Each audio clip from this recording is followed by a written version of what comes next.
Of course, I think there's a lot of discussion happening around prolonged grief, conceptualized as a disorder, and it begs the question: are we pathologizing grief?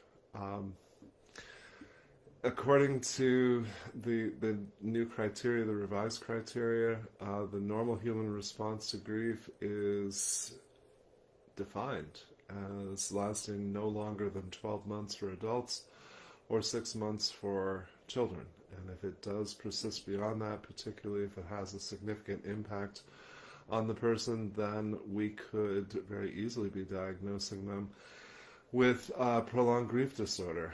And I'm of two minds with this because alternatively, we might be diagnosing dysthymia or even mild depressive disorder.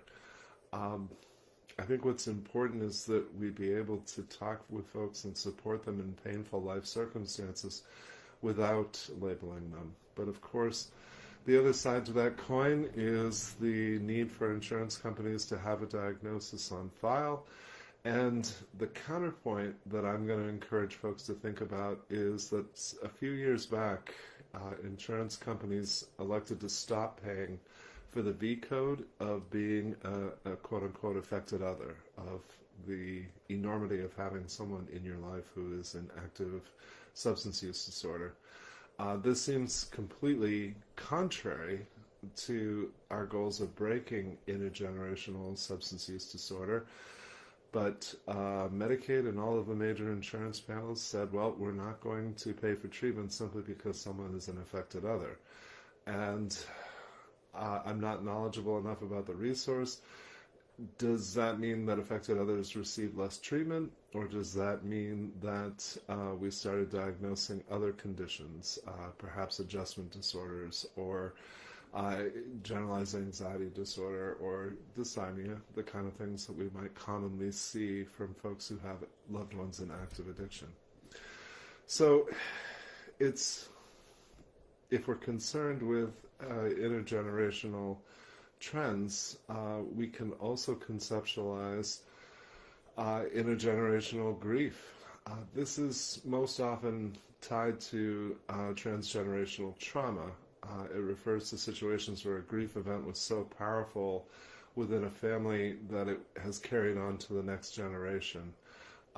And I think we tend to conceptualize this for survivors of the Holocaust and generations that followed, other groups, certainly Native Americans and people who have experienced genocide, people who have experienced generations of oppression. But to isolate that to grief, I think, is something that maybe we haven't meaningfully considered. My experience in serving families who have experienced the death of a child is that the impact, of course, is lifelong and will have an impact on other generations, very likely. Most commonly being overly protective or having enmeshed relationships with surviving children, but also a number of ways that this plays out with families who have been affected by substance use disorder, families who have lost a loved one to suicide, families who have experienced losing a child to a mass shooting, to school shootings, to war, to natural disasters.